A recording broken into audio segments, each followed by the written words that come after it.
예, 감사합니다. 예, 바로 시작하도록 하겠습니다. 제가 잠깐 기도하고 시작하겠습니다.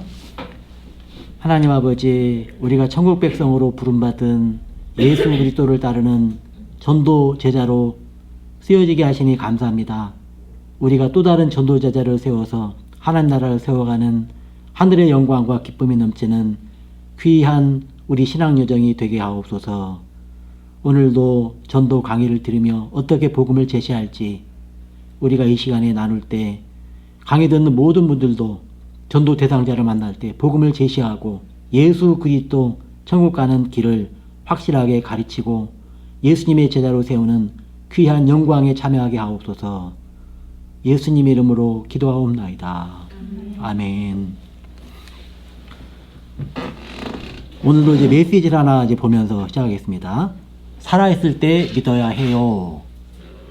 우리가 예수 믿는 거는 한계가 있죠. 시간이 있죠. 우리가 살아있는 동안에 전도할 수 있습니다. 내가 살아있는 동안에. 그리고 또 전도 대상자가 살아있을 때까지만 전도할 수 있어요. 전도 대상이 세상 떠나면은 그 다음에는 전도하고 싶어도 천국과 지옥이 고정이 되어서 이제 더 이상은 할 수가 없습니다. 내가 살아있는 동안, 전도 대상자가 살아있는 동안 해야 하고, 또 살아있을 때 우리가 믿어야 한다는 전도 메시지입니다. 살아있을 때 믿어야 해요. 한번 두 번 같이 그 내용을 읽어보겠습니다. 건강이 얼마나 중요한지 건강할 때는 잘 모르지만 병에 걸리면 그때 건강이 얼마나 소중한지 알게 되지요. 예수님을 믿는 것이 얼마나 중요한지 지금은 잘 모르지만 죽어서 하나님 앞에 서보면 예수님을 믿는 것이 얼마나 중요한지 알아요. 건강할 때 건강을 지켜야 하는 것처럼 살아있을 때 예수님을 믿어야 해요. 꼭 예수 믿고 천국에 가세요. 건강이 얼마나 중요한지 건강할 때는 잘 모르지만 병에 걸리면 그때 건강이 얼마나 소중한지 알게 되지요. 예수님을 믿는 것이 얼마나 중요한지 지금은 잘 모르지만 죽어서 하나님 앞에 서보면 예수님을 믿는 것이 얼마나 중요한지 알아요. 건강할 때 건강을 지켜야 하는 것처럼 살아있을 때 예수님을 믿어야 해요. 꼭 예수 믿고 천국에 가세요. 아멘. 여기 제가 번호를 46번이라고 이렇게 해놨잖아요. 이게 이제 10초 메시지라고 합니다. 그리고 요거를 대면 전도할 때는 이거를 계속 우리가 여러 번 읽고 나가서 이거를 이렇게 전달하는 거예요. 대면 전도할 때는 내 머릿속에 내 마음에 새기고 나를 전도한 후에 내가 가서 말씀을 전달하는 거죠. 대면 전도 그렇게 하는 것이고, 그리고 이거를 이렇게 그림에다가 내용을 짧게 줄여서 만들었는데 이거를 스마트 메시지라고 이제 이름을 부릅니다. 스마트폰이 있으면 이거를 가지고 전달할 수 있죠. 온라인상으로 전달해서 상대에게 내용을 전달할 수 있고, 또 이거를 꼭 그렇게만 쓰는 것이 아니라 요즘엔 핸드폰이 좋잖아요. 요즘에는 화면도 크던데요. 그럼 이거를 직접 화면에 띄워서 보여주면 상대에게 대면 전달할 수 있어요. 이 자체가 전도지입니다. 그리고 이것이 이제 몇 개가 됐냐면은 제가 이번 전도 강의를 듣는 분들에게 이 스마트 메시지 10초 메시지라고 하는데 이거를 51개를 보내드렸어요. 51개 안에 우리가 전도할 수 있는 메시지가 거의 다 들어있습니다. 상황별로 다 들어있어요. 그러니까 천주교인 만나면 천주교인에 대한 메시지, 불교 만나면 불교에 대한 메시지, 지옥이 어디 있어요? 그러면 지옥에 대한 메시지, 또 눈에 안 보이는 건 없지요? 그러면은 영의 세계에 대한 메시지. 그런 게 이제 다 있어서 이거를 계속 읽으면은요, 그 상황에 맞게 계속 내 입에서 메시지가 나오게 됩니다. 평소에 계속 읽으면. 그래서 저는 이제 교회 성도들에게 이거를 매주일 46번이라고 그러면 46번째 주에 읽는 거예요. 51개니까. 1년에 52주니까요. 성도들이 어느 순간에 명절에 뭐였는데 갑자기 이야기하다 보니까 영적 세계에 대한 이야기가 나왔어요. 그러니까 이제 이걸 아는 분이 계속 이야기를 술술술 풀어놓는 거예요. 옆에 있던 분이 저분이 어떻게 저렇게 잘 알지? 왜 이렇게 되냐면 계속 이걸 반복해서 듣고 읽으면 이렇게 됩니다. 그래서 꼭 소리내서 읽고 반복할 때 이런 일이 벌어지는 거예요. 그래서 제가 보내드린 51개의 스마트 메시지, 이거를 가볍게 여기지 말고 이게 굉장히 중요한 전도의 자료이기 때문에 이거를 어디에 이렇게 저장해 놓으면 언제든지 꺼내서 쓸 수 있어요. 잘 정리해 놓으면. 전도에 관심이 있는 분은 컴퓨터 같은 데 딱 다운받아 놓고 스마트폰에다가 폴더 정해가지고 넣어 놓으면 언제든지 꺼내서 적절하게 쓸 수 있죠. 그리고 제가 오늘 또 하나 보내드린 거, 그게 이제 그 복음에 대한 전체 메시지를 제시하는 거예요. 전체를 다 전하는 거예요. 그러니까 현장에서 복음을 완전하게 성경적인 전체 복음, 예수 그리스도를 아주 농도 있게 전하는 거죠. 그것도 제가 파워포인트로 만들어졌는데 스마트폰에서 볼 수 있습니다. 그러면 이제 만약에 명절에 만났다. 근데 조카가 지금 힘들어하고 예수님에게서 좀 멀어진 것 같다. 그럼 자, 이리 와봐. 잘 지내서 하면서 그걸 넘기면서 제가 오늘 밤에 복음 제시하는 것처럼 이렇게 제시하면 되는 거예요. 그렇게 쓰라고 제가 이걸 보내준 겁니다. 이게 굉장히 중요한 자료인데 그냥 전도하시는데 쓰는 거니까 다 쓰시면 됩니다.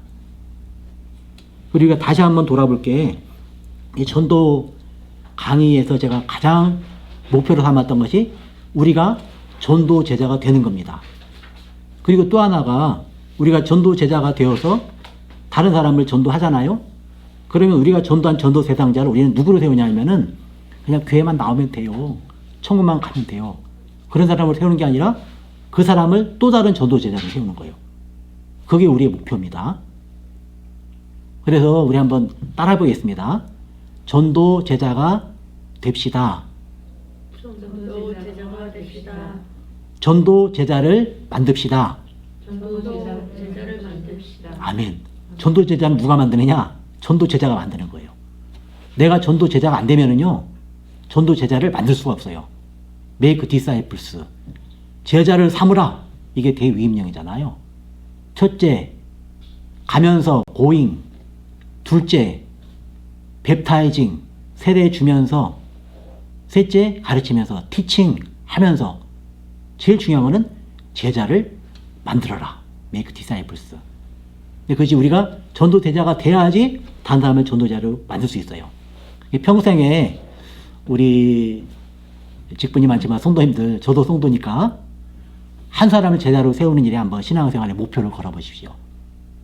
지금까지 난 아직 전도한 사람도 없고요. 내가 전도에 세례 준 사람도 없고요. 세례 받은 사람도 없고요. 또 그 사람이 또 다른 사람을 전도하는 전도자로 세운 적이 없어요. 그러면 그를 목표로 삼아보시기 바랍니다.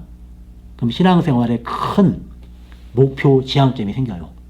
그리고 하나님께서 가장 기뻐하는 거라고 그랬잖아요. 하나님이 의도라고 그랬잖아요. 그것이. 하나님 기뻐하시면 어떻게 될까요? 하나님께서 우리를 기뻐하시면 네가 나를 사랑하는구나. 나도 너를 사랑해. 하면서 우리의 삶에 하나님이 나타나십니다. 우리의 가정에, 자녀에게, 우리 자신에게 삶 속에 은혜를 주세요. 복을 주세요. 그걸 다 누리시기를 바랍니다. 그게 전도 속에 있다는 거예요. 전도 속에. 근데 자꾸 전도에 대한 오해를 제가 씻기 위해서 이번 강의에서 여러 번 반복해서 이런 말씀을 드립니다. 전도제자는 무엇하는 사람이냐? 성경 전체를 흐르고 있는 하나님 나라, 천국을 세워가는 사람입니다. 예수께서도 회개하라, 천국에 가까이 왔느니라. 하나님 나라 세우려고 예수님이 이 땅에 오셨습니다. 우리를 전도해서 천국 데려가려고 오신 거예요. 예수님도 전도하러 오신 거예요, 사실은. 왜 전도하느냐? 하나님 나라 세우려고. 한 사람이 예수 믿어서 죄가 씻어지면 천국 백성이 되는 거거든요. 그럼 천국이 이루어지는 겁니다. 근데 그게 천국 가서 이루어지는 게 아니라 우리 가정에 한 사람이 예수 믿어 그 죄를 씻으면 가정이 얼마나 행복한 가정이 되겠습니까? 내가 예수님 앞에 내 아이들이 무릎 꿇고 기도한다. 정말로 행복한 가정입니다. 그런 가정이 되는 거죠. 그리고 하나님 나라를 세워가는데 우리는 그냥 그동안은 구속사에 초점을 많이 맞췄어요. 예수 믿고 구원받으면 되지. 그 생각을 많이 했거든요. 근데 그 다음 생각을 안 했는데 성경을 자세히 보시면 목적사가 있습니다. 그냥 우리가 구원받았다. 이제 됐다. 거기서 끝나는 게 아니라 목적사. 그럼 우리를 구원하셨는데 우리는 그럼 무엇하며 살 것인가? 그것이 이제 목적사입니다. 바울사도 같은 경우는 주여 누구십니까? 하고 예수님을 만나고 난 후에 주여 내가 무엇을 하리까? 그 다음에 자기 갈 길을 가는 거예요. 그래 그 사명을 하는데 나의 달려갈 길과 주 예수께 받은 사명 곧 하나님의 은혜의 복음 증가하는 일을 마치려면은 나의 생명조차도 조금도 귀한 것으로 여기지 아니하노라. 그래서 바울 사도가 오늘날에도 우리의 입술에 많이 우러내리는 겁니다. 이게 바울 사도의 삶의 목적이 정해졌기 때문에 은혜의 복음 증가하는 일에 자기의 삶을 다 들였기 때문에 영광스러운 인생이 된 것입니다. 우리도 똑같습니다. 그리고 이 하나님 나라가 구속사와 함께 목적사가 있다고 말씀드렸는데 고린도후서 5장 17절 말씀 우리가 다 거의 암송하고 있는 말씀이거든요. 그런즉 누구든지 그리스도 안에 있으면 새로운 피조물이라. 이전 것은 지나갔으니 보라 새 것이 되었도다. 새로운 피조물이라 새 것이 되었다. 저도 신앙생활하면서 너무 이것 때문에 즐거웠어요. 우리 고린도후서 5장 17절 말씀은 외웠습니다. 그리고 이제 제가 젊을 때 목회자가 되면 좋겠다는 말을 듣고 한참 기도했습니다. 그런데 3년 정도 기도를 했는데 응답이 없는 거예요. 하나님 말씀이 없으세요. 저는 고민이 많은데. 그런데 마지막에 응답받은 게 뭐냐면 새벽에 교회에서 기도하고 있는데 새벽 기도하고 있는데 고린도후서 5장 18절 19절이 자꾸 머리에 떠오르는 겁니다. 그런데 뭐 5장 18절 19절은 제가 외운 적이 있어야죠. 떠오르질 않는 거예요. 그냥 고린도후서 5장 18절 19절만 떠오르는 거예요. 그 다음날 또 가서 기도를 하는데 또 떠오르는 거예요. 고린도후서 5장 18절 19절 무슨 말씀이지? 그리고 또 하루가 지났습니다. 또 그 다음날 갔는데 또 떠오르는 거예요. 기도하는데 고린도후서 5장 18절 19절 이게 무슨 말씀이지? 이제 궁금해가지고 그때 이제 펼쳐봤어요. 펼쳐봤더니 이 말씀이 있는 거예요. 새로운 피조물 새 것이 되었으면 우리가 어떻게 살아야 되는가? 목적이 있다는 것입니다. 한번 같이 읽어보겠습니다. 앞에 화면을 보고 모든 것이 하나님께로 났으며 그가 그리스도로 말미암아 우리를 자기와 화목하게 하시고 또 우리에게 화목하게 하는 직분을 주었으니 곧 하나님께서 그리스도 안에 계시사 세상을 자기와 화목하게 하시며 그들의 죄를 그들에게 돌리지 아니하시고 화목하게 하는 말씀을 우리에게 부탁하셨느니라. 아멘. 제가 이 말씀이 그때 충격이었어요. 3년 동안 기도하고 받은 응답이니까. 제가 제일 처음 예수 믿을 때는 이 땅에 왜 내가 존재하는가? 철학에도 답이 없고 불경에도 답이 없고 사회과학에도 답이 없고 그걸 성경을 찾아서 읽고 창세기 1장에 그걸 읽었을 때 제게 충격이었습니다. 제 생각이 다 깨졌어요. 완전히. 하나님이 이 세상을 창조하셨다. 그리고 또 한 번 충격받은 게 18절 19절에 있고 고민하다가 내가 이제 새로운 피조물이 되었으니까 생명의 성령의 법을 따라 사는 사람이 되었으니까 새 것이 되었으니까 이제 나는 하나님께서 주시는 화목하게 하는 직분을 주셨으니까 죄 지은 사람들 하나님께 데려와서 화목하게 하는 그 일을 하며 살라고 나를 이 직분에 부르셨구나. 하나님 그럼 알겠습니다. 제가 하나님께서 원하신다면 제가 목회자의 길을 가면서 이 땅에 죄 지은 하나님으로부터 멀은 영혼들을 하나님께 화목하는 직분을 제가 하고 싶습니다. 하고 이제 그 길을 나섰습니다. 그리고 하나님께서 화목하게 하는 말씀을 우리에게 부탁하셨습니다. 우리에게 말씀을 주신 거예요. 전도할 때 그 도가 말씀이거든요. 우리에게 말씀을 줘서 그거를 세상의 죄 때문에 하나님과 멀어진 사람들을 데리고 와서 하나님과 화목하게 하라. 그 말씀을 우리에게 주신 겁니다. 이게 우리를 구원하신 목적입니다. 그러면 또 한 번 더 확인해 봐야겠습니다. 이런 것이 한 군데만 나오는 게 아니에요. 칭의의 부르심이 있으면 성화의 부르심이 있어요. 에베소서 2장 18절에 보면은 칭의의 부르심이 있는데 이제 구원받았다고 끝나지 않아요. 성화의 부르심이 나옵니다. 선한 일을 위해서 너를 불렀다 이렇게 나와요. 그래서 구원에서만 멈추면 안 되는 겁니다.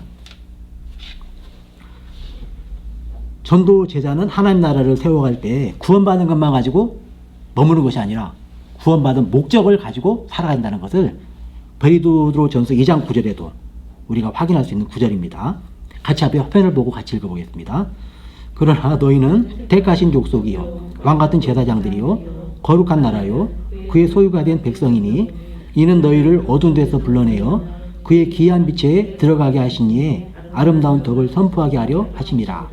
너희가 전에는 백성이 아니더니 이제는 하나님의 백성이요 전에는 공유를 얻지 못하였더니 이제는 공유를 얻은 자니라. 아멘. 우리가 너무나 좋아하는 말씀이잖아요. 베드로전서 2장 9절을 다 외우고 있죠. 우리는 창세 전에 예정하시고 택하셔서 구원받은 택하신 백성이 됐습니다. 우리의 소속이 하나님 나라입니다. 절대 사단 마귀가 건드리지 못하는 하나님의 백성이 되었습니다. 그리고 우리의 그 신분이 왕같은 제사장입니다. 제사장은 하나님과 죄인 사이에 서서 죄인의 죄를 씻어주는 사람이 제사장입니다. 근데 제사장은 사실은 위험한 거예요. 왜냐하면 하나님은 거룩하시고 죄인은 더럽습니다. 죄인과 하나님이 맞붙으면 죄인은 죽을 수밖에 없어요. 근데 우리가 그 사이에 낀 거거든요. 전도해보시면 알겠지만 평상시에 그렇게 가깝게 지내던 언니 동생도 복음을 전하면 너 왜 나한테 이런 걸 보내냐? 그리고 화를 내거든요. 전화해가지고 요즘에 잘 지내요? 아이들 잘 있죠? 그럼 잘 있어. 신랑도 잘 있지? 한참 이야기하다가 그런데 언니 이 세상의 모든 것들은 맞는 사람이 있겠죠? 그러면 야, 또 너 무슨 말 하려고 그래? 화를 벌컥 내요. 이게 하나님과 죄인 사이에 선다는 게 굉장히 위험한 겁니다. 그런데 영광의 직분이에요. 그 직분이. 누가 일하셨냐? 예수님이. 나 같은 죄인하고 하나님 사이에 서셔서 예수님이 우리의 죄를 십자가에 씻어주셨어요. 그리고 예수께서 가시면서 너희들 그 일 해라. 우리에게 맡겨진 겁니다. 제자 삼아라. 내가 모든 곳에 너희에게 주겠다. 그리고 내가 너희와 세상 끝날까지 함께 있겠다. 약속하여 그 일을 맡기신 겁니다. 우리가 그럼 왕같은 제사장이고 거룩한 나라고 그의 소유가 된 백성입니다. 이것이 이제 우리가 구원받은 기쁨이죠. 그런데 그 뒤에 보면은 이는 하면서 목적을 말씀합니다. 너희를 어두운 데서 불러내어 그의 귀의 빛에 들어가게 하시니에 아름다운 덕을 선포하게 하려 하심이라. 예수님을 전하게 하려고 했다는 것입니다. 전도하게 하려고 우리를 이런 자리로, 영광의 자리로 부르셨다는 것입니다. 우리가 이렇게 변화됐다는 것은 전에는 긍휼을 얻지 못하였더니 이제는 긍휼을 얻은 자니라. 우리 하나님의 긍휼을 얻은 자, 얼마나 기쁜 일입니까? 저도 인생을 살아가면서 왜 아픔이 없겠습니까? 슬프고 아픈 일이 많죠. 그런데 예수님 만나면서 예수님께서 고쳐주셨습니다. 우리 선생님들 그런 경험이 다 있을 겁니다. 그 세상에 또 뭐 CBS나 이런데 간증 이야기 들어오면은 다 예수님 만나서 내 인생이 고쳐졌다는 거예요. 죄로 얼룩지고 상처나고 괴롭고 슬프고 누군가의 원망이 많고 그랬던 내 인생이 예수님 만나서 고쳐졌다는 거예요. 예수님이 나를 죄 가운데 빠진 나를 불쌍히 여겨서 나를 구원해 주셨습니다.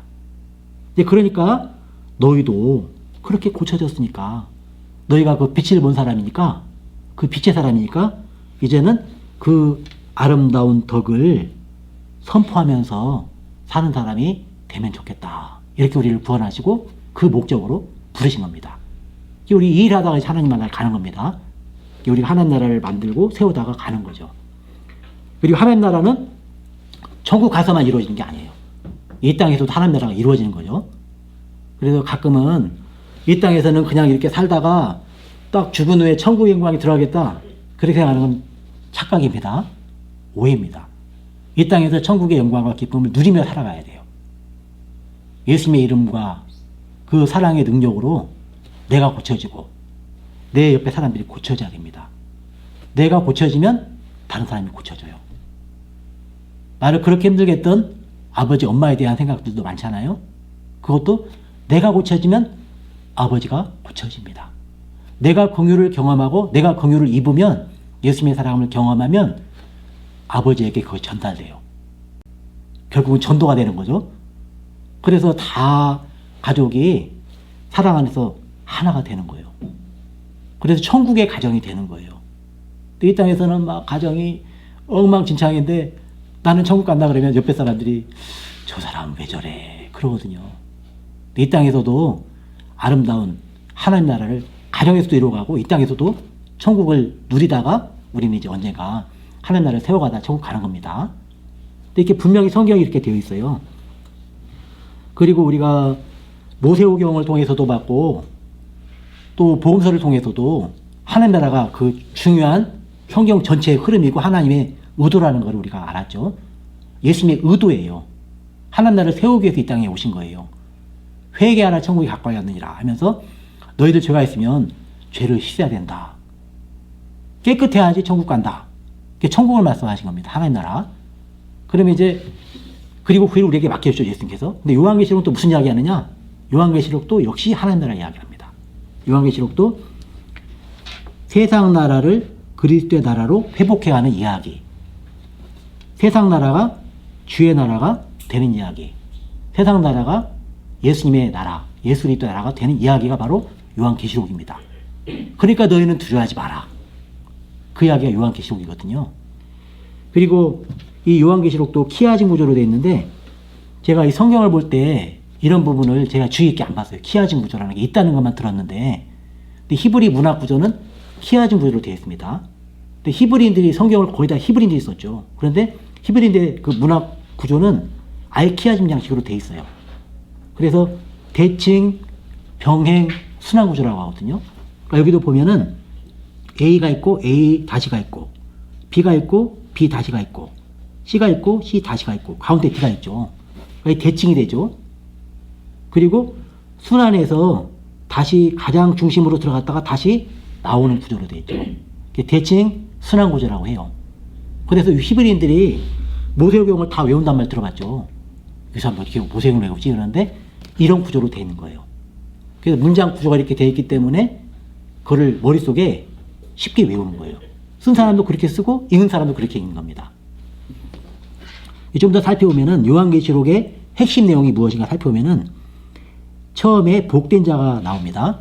이 예언의 말씀을 읽는 자, 듣는 자, 지키는 자가 복이 또 나십니다. 그리고 마지막에 22장에 하면은 천국에 들어가는 복된 자들의 이야기가 나옵니다.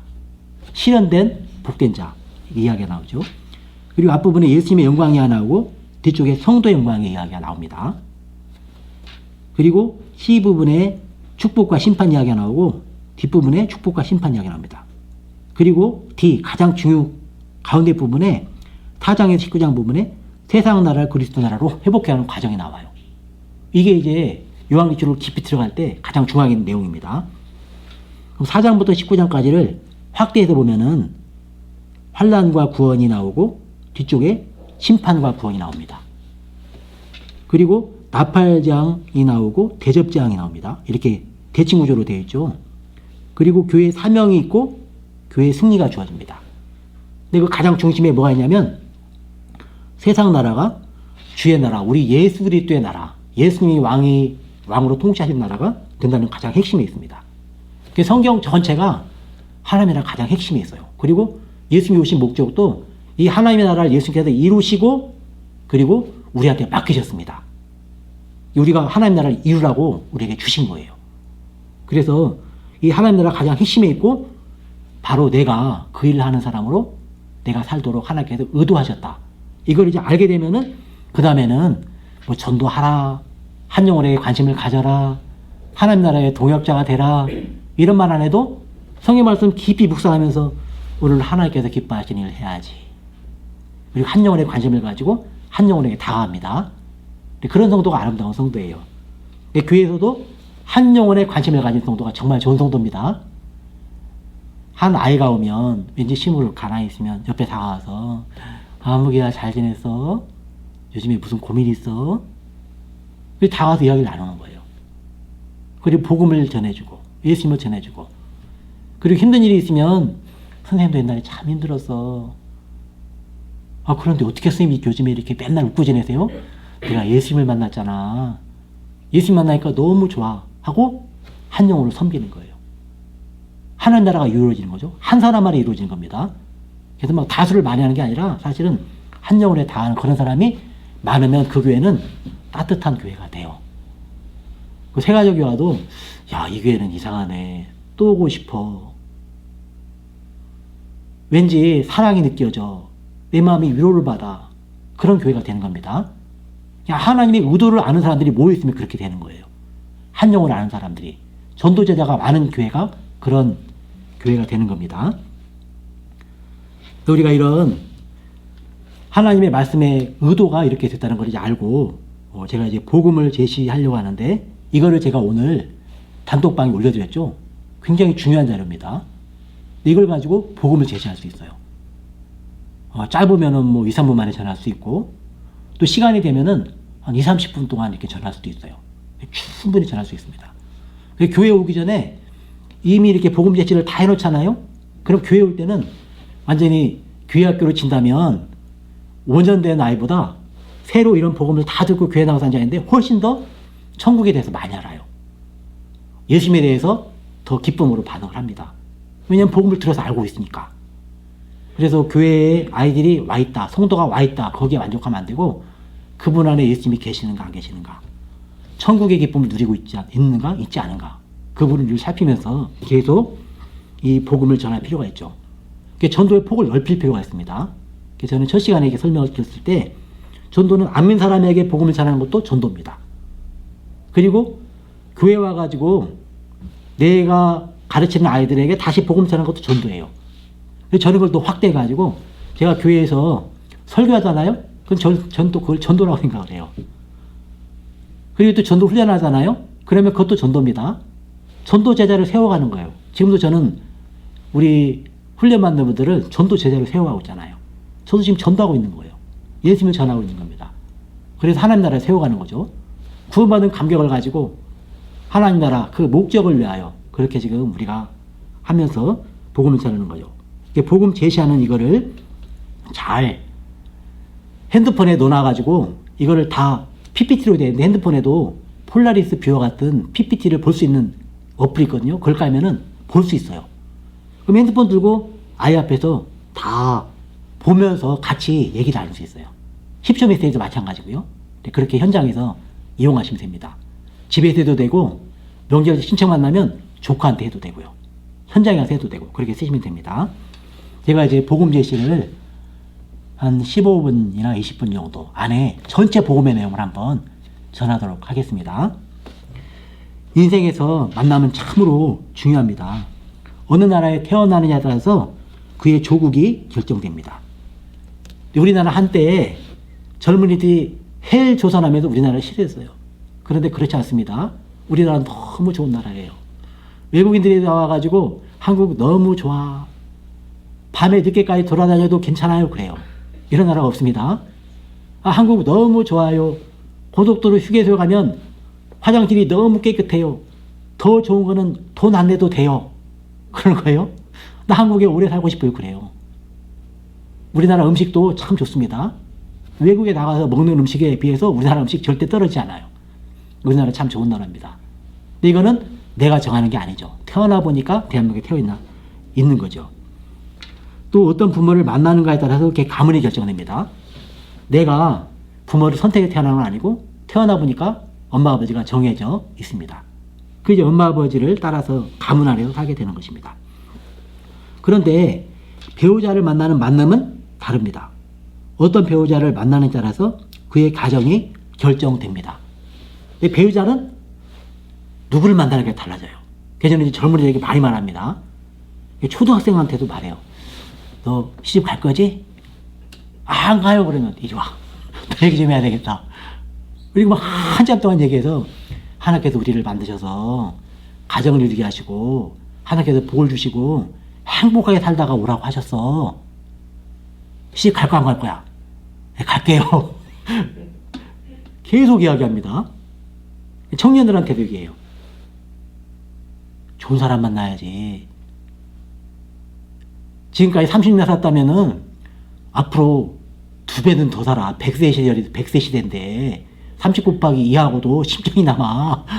그러니까 앞으로 살 세월이 중요하니까 믿음의 사람, 좋은 사람 만나야 돼. 이런 얘기를 계속 해줍니다. 아무나 만나면 안 되는 거예요. 그래서 성경에는 누구를 만나라고 이렇게 그 테두리가, 바운더리가 딱 정해져 있습니다. 이 범위가 정해져 있어요. 우리 삶의 범위가 어디냐? 예술이 또 아닙니다. 삶의 범위를 벗어나가면 안 되는 거예요. 그래서 이제 그 가정도, 이 가정은요 많은 측면에서 내가 어떻게 하느냐에 따라 달라져요. 그래서 이 좋은 배우자와의 좋은 만남이 훈련받는 분 가운데 우리 청년이 있다면 다 이루어지기를 바랍니다. 가정에 드리는 복은 엄청나거든요. 교회 천국, 가정 천국. 이 땅에 천국을 이루는 중요한 두 기관이 교회와 가정이에요. 근데 가정에서 그걸 못 누리면 너무 억울하잖아요. 하나님 사랑해요, 예수님 사랑해요. 그런데 그 사랑을 가장 그래도 비슷하게 누릴 수 있는 게 가정에서 부부의 사랑이거든요. 예. 그걸 누리면서 살아야 되는 거예요. 근데 요즘에 교회 청년들도 결혼해야지 그러면 다 시무룩해요. 저 목사님 왜 저런 말해? 근데 교회는 그러면 안 됩니다. 한국교회가 그렇게 간 거예요, 벌써. 교회에서 애 안 낳는 거예요. 지난 시간에 한번 얘기를 했는데, 애를 낳아야죠, 교회에서. 전도하면 세 생명이 들어오잖아요. 또, 젊은이들은 결혼하고 서로 사랑하면서 아이를 낳아야죠. 새 생명이 태어나잖아요. 아기가 하나 태어나가지고 교회 오면 그 새 생명이잖아요. 교회 회원이에요. 천국 회원이에요. 그게 유아세를 베푸는 겁니다. 그럼 막 다 온 교회들이 우리 교회 새 가족이 왔네. 우리 어린이 성도가 왔네. 하면서 기뻐하는 거예요. 새 생명이 태어나지 기쁠 거 아닙니까? 그 일을 하라고 우리에게 말씀하셨고, 그런 만남이 중요한 만남이죠. 그리고 어떤 종교를 만나느냐에 따라서 영생이 결정됩니다. 결혼 잘하면 그 남은 여생 60, 70년이 기쁘고 행복하고요. 근데 어떤 종교를 만나느냐에 따라서 영생, 죽은 후에 영원히 지옥에 사느냐 영원히 천국에 사느냐, 그것이 결정된다는 것입니다. 예수 그리스도를 만나는 인생과 예수 그리스도를 만나지 못한 인생은 출발부터 끝까지 다릅니다. 이 땅에서부터 끝까지 다른 거예요. 예수 만나면 이 땅에서도 천국의 기쁨을 누리며 삽니다. 예수 만나면 이 땅은 고난이고 죽어서 천국 간다, 그것이 아니고 이 땅에도 천국의 기쁨을 누리는 거예요.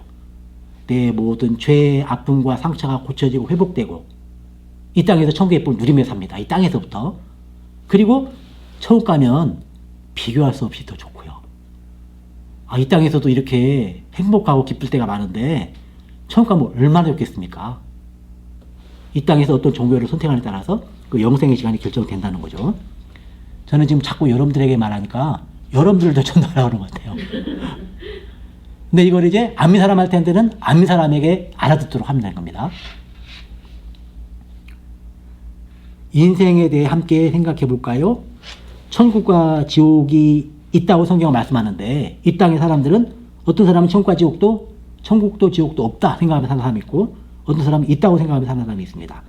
만약에 없다고 생각하고 살았는데 다 누구나 죽는데 죽음 이후에 죽어보니까 천국도 없고 지옥도 없다, 그러면 다행이죠.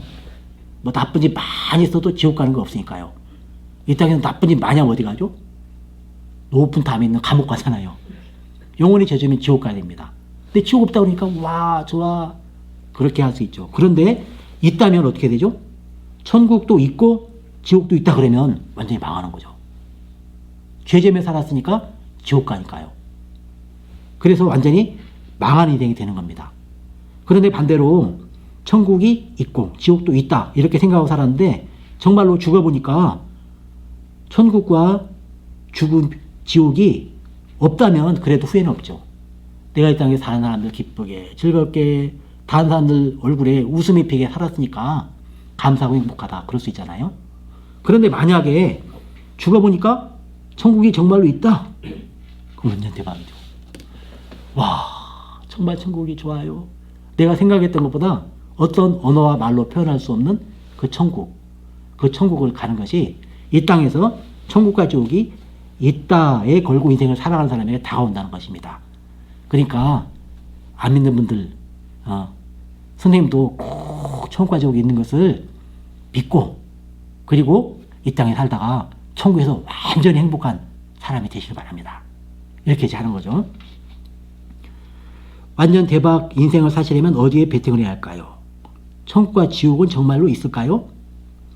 성경에 보면 천국과 지옥은 정말로 있다고 말씀합니다. 지옥은 꺼지지 않는 불이 있는 곳이고 피할 수 없는 형벌의 장소라고 말씀을 합니다. 사람이요, 이 땅에서 가스레인지에 손을 넣으면 뜨거워 그러잖아요. 근데 사람이 죽으면 시신을 불구덩이에 집어넣어도 뜨거운 걸 모릅니다. 누워있어요. 그걸 보면 뜨거움을 느끼는 것은 우리의 육체가 아니라 우리의 영혼이 뜨거움을 느끼는 거죠. 죽은 후에 영혼이 가는 지옥에서 계속 불이 타오르는데 그 영혼이 끊임없이 영혼이 고통을 당하는 곳이 지옥입니다. 지옥은 절대 가면 안 됩니다.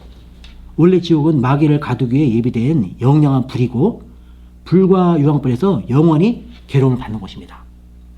선생님은 절대 여기 가시면 안 됩니다. 그런데 천국은 눈물도 없고 사망이 없고 애통하는 것이나 곡하는 것이나 아픈 것이 없는 곳입니다. 참비탕에 눈물 나고 슬픈 일이 많죠. 그런데 천국 그런 것이 없습니다. 해와 달보다 더 좋은 빛이 있고 네모 반듯하고 장광이 있는 곳이고요. 12부속으로 되어 있는 곳입니다. 그리고 유리 같은 정음길이 있습니다. 천국은요, 이 땅에 비포장길에 포장이 깔리면 와, 아스팔트 포장도로 좋다 그러는데, 천국은요 사람 다니는 길이 금으로 되어 있습니다. 집은 보석으로 되어 있고요. 얼마나 좋은 곳입니까? 그 천국에 꼭 가시길 바랍니다. 그리고 그곳은 12 진주문이 있고 24 보좌가 있어요. 천국이 있다고 성경에 분명히 말씀하고 있습니다. 우리가 미국에 안 가봐도 미국에 있는 걸 알죠. 책에도 나오고 지도책에도 나오고 TV도 나오잖아요. 천국과 지옥도 우리가 안 가봤지만 성경에 분명히 써 있습니다. 꼭 예수 믿고 천국과 지옥에, 천국에 가시고 지옥에 절대 가시면 안 됩니다. 그러면 천국 가는 길을 제가 잠깐 설명해 드리겠습니다.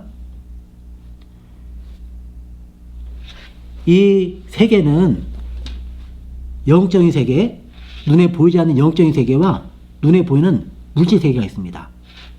영적인 세계에는 성부, 성자, 성령 하나님이 계시고 또 하나님께서 만드신 영적인 존재인 천사가 많이 있습니다. 그리고 그 천사 가운데 하나님을 대적하고 하나님께 쫓겨난 것이 바로 사단 마귀라고 하고, 사단 마귀의 졸개들이 귀신입니다. 사단 마귀는 실제로 존재하는 영적인 존재들입니다. 천사도 실제로 존재하는 영적인 존재들입니다. 우리 눈에 안 보여서 잘 모를 뿐이죠. 무당이 굿하는 것을 보면 신이 있는 것을 알 수 있죠. 물질 세계는 눈에 보이는 것인데 흙이 있고 식물이 있고 동물이 있고 눈에 보입니다. 흙의 에너지를 식물이 가져가고 식물의 에너지를 동물이 가져가서 살죠. 그런데 특별히 인간 세계는 특별하게 만들었습니다. 우리 인간은 눈에 보이는 우리의 몸과 함께 눈에 보이지 않지만 우리 안에 영혼이 있습니다. 우리 인간은 눈에 보이는 흙으로 우리 몸을 만들었고 눈에 보이지 않는 하나님이 불어넣으신 영혼으로 되어 있습니다. 인간만이 눈에 보이는 것과 눈에 보이지 않는 것으로 되어 있는 거죠. 그래서 영혼과 육체로 되어 있습니다. 또 성경에 보면 영혼 육으로도 나오기도 하죠. 하나님께서 처음에 에덴 동산에 사람을 만드셨는데 이 첫사람이 죄를 지었습니다. 하나님께서 이 동산 가운데 있는 이 선악을 알게 한 나무의 과일을 먹지 말고 모든 과일은 다 먹어도 된다. 우리가 행복하게 살라고 법을 주었습니다. 근데 그것이 인간을 죄에 빠뜨렸습니다. 인간이 그걸 어기고 죄를 짓게 되었습니다. 하나님의 법은요, 하나님 왜 선악과를 만들어서 지옥 가게 해요? 그렇게 항변한 사람 많거든요. 그런데 교통법규를 보면은 도로가 끊기고 있으면 길이 없습니다. 가지 마십시오. 표시가 있는데 그걸 무시하고 가면은 벼랑에 떨어져 죽죠. 하나님 우리가 죽지 않도록 법을 주신 겁니다.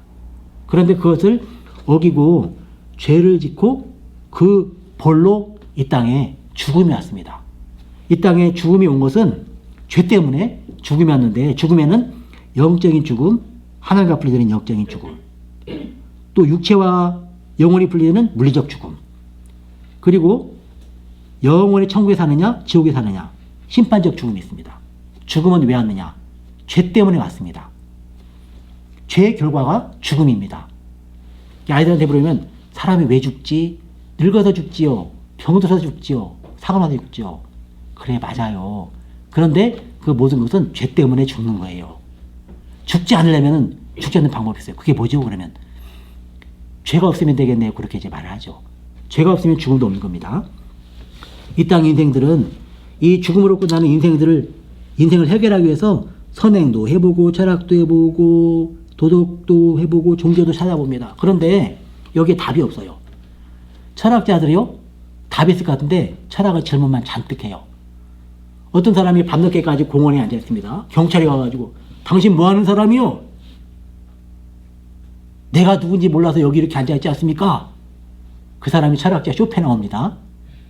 철학한 사람이 자기가 누군지 모르겠다는 거예요. 나는 누구인가, 나는 어디서 왔는가, 나는 어디로 가는가. 철학자만 다 모르는 거예요. 그리고 니체는요, 엄청나게 머리가 좋다고 하는 이 니체는 사람들만 온통 고민에 빠지게 하고 자기는 자살해 죽었어요. 답 좀 가르쳐 주지. 자기도 미쳐서 죽었어요. 답을 몰라서. 그게 세상의 철학과 종교입니다. 그러면 돈 많으면 된다. 돈 많이 벌자. 그리고 또 이 땅에서 돈이 많고 성공하면 된다. 그리고 이 땅에서 또 쾌락을 누려보자. 이러는데 이 모든 것들도 참된 답이 되지 않습니다. 돈이 참 좋은 것 같은데 요즘에 뉴스에 돈 얘기 많이 나오죠? 뭐 나왔다 이렇게 10억 단위로 나오니까 그 돈 때문에 막 사람들이 망하는 거 보이잖아요. 이게 쾌락을 누리는 아주 어떻게 되냐? 허무하네. 다 해봤는데. 술 마셔도 허무하네. 다 쾌락을 누려봤는데 허무하네. 그리고 어떻게 되느냐? 이런 세상 살아서 뭐해? 그리고 끝내는 거예요. 돈 많은 사람들이 자살을 많이 합니다. 인생이라는 게 이렇습니다. 근데 그렇게 살다가 결국 사람은 죄 때문에 육체는 죽어서 흙으로 돌아가고요. 영혼은 죄 때문에 사단 마귀 귀신이 가는 지옥으로 갑니다. 그럼 이런 결국 죄 가운데 고통스럽게 살다가 지옥으로 가는데 이런 죄 상황에서 건져낼 수 있는 구원자가 누가 있을까? 구원자의 자격은 죄가 없어야 됩니다. 죄가 있는 사람은 죄인을 구원할 수가 없어요. 자기가 더러우면 다른 사람을 깨끗하게 할 수가 없어요. 첫째는 죄가 없어야 되고, 둘째는 죽음을 해결한 자야 돼요. 죽음 문제를 해결한 사람이어야 돼요. 자기도 죽으면서 우리는 영원히 삽니다. 아무리 말해봐야 다 헛일이에요, 헛일. 이단 사이비 교주들이 그러죠? 자긴 죽으면서 뭐 영생을 이야기하고 그래요. 자기가 죽으면서. 그러니까 우리를 구할 자는 죄가 없어야 되고 죽음 문제를 해결한 사람이어야 돼요. 자, 누가 있는가 하면 보기를 보면 석가, 공자, 소크라테스, 마호메트, 마리아. 이 사람들 죄가 있을까요, 없을까요? 자, 그건 잘 모른다고 해도 그러면 이 사람들 다 죽었을까요, 안 죽었을까요? 다 죽었죠. 죽었다는 건 왜 죽었죠? 죄 때문에 죽은 거예요. 자기 죄 때문에 죽은 거예요. 그러니까 이 사람들은 자기도 죄 때문에 죽었고 죽음 문제 해결 못했고 절대 구원자가 되지 못합니다. 그리고 미스타 안도 그러고 미스타 문도 그러고 이시도 그러고 다 이단의 교주들. 그리고 미스터 킴. 저도 여기 앉아있지만 저도 언젠가 죽을 거예요. 저도 죄인입니다. 그러면은 모든 사람은 다 이런데 그러면 누가 죄가 없고 죽음을 해결한 분이 있을까요? 이 땅에 그분은 오직 이 땅에 오신 하나님 예수님밖에 없습니다. 예수님이 죄가 없으시고 죽음을 해결하신 분으로 이 땅에 오셔서 십자가에서 부활하셔서 죄로 죽을 인생들을 우리가 죽으면 몸은 흙으로 돌아가지만 우리의 영혼이 천국으로 갈 수 있도록 하십니다. 그리고 예수님이 재림하실 때 우리 예수 믿는 사람들은 부활해서 영혼과 흙으로 돌아간 몸이 합쳐져서 영화로운 몸이 되어서 천국에서 영원히 살게 됩니다. 꼭 이 천국에 함께 사는 복된 선생님이 되시길 바랍니다. 그럼 예수님을 어떻게 믿을 수 있나요? 영접하는 자 곧 그 이름을 믿는 자들에게는 하나님의 자녀가 되는 권세를 주셨다고 말씀하셨습니다. 예수님을 영접, 모셔드리면 됩니다. 예수님을 믿는 것은 예수님을 영접하는 것입니다. 영접한다는 의미는 바로 하나님의 자녀가 된다는 의미인데 연합한다는 의미가 있습니다. 예수님과 묶여진다. 예수님과 함께 가는 거예요. 예수님과 손잡고 동행하는 겁니다. 어디까지 가느냐? 천국까지. 내가 너희와 세상 끝날까지 항상 함께 있으리라. 말씀하신 예수님 붙잡고 눈물 날다 내 눈물 닦아주시고 내 모든 문제를 해결해 주시는 그 예수님과 함께 묶여져서 가는 겁니다. 예수님 영접하면 그렇다는 거죠. 묶여져서 연합해서 그렇게 가는 겁니다. 그럼 예수님을 영접하면은 예수님을 믿는 것입니다. 예수님을 어떻게 영접할 수 있나요? 사람이 마음으로 믿어 의에 이르고 입으로 시인하여 구원에 이르느니라. 입으로 시인하는 것이 영접 기도입니다. 입으로 시인하면은 예수님을 마음에 모셔드릴 수 있는데 영접 기도. 영접 기도를 저와 따라 해보시겠습니까? 그리고 이제 따라하겠다고 하면 따라하면 되는 겁니다. 한번 저를 따라 해보겠습니다. 하나님, 저는 죄인입니다. 전 죄인입니다. 죄가 있으면 감옥에 가듯이 죄가 있으면 감옥에 가듯이 죄 때문에 지옥에 갈 수밖에 없다는 사실을 알았습니다. 죄 때문에 지옥에 갈 수밖에 없다는 사실을 알았습니다. 하나님께서 하나님께서 죄가 없으신 예수님을 보내주시어 죄가 내가 없어지고 예수님을 보내어 주신 것처럼 십자가에서 십자가에서 저의 죄 때문에 죽으시고 저희 죄 때문에 죽으시고 부활하심으로 부활하심으로 저의 구원자가 되게 하신 것을 믿습니다.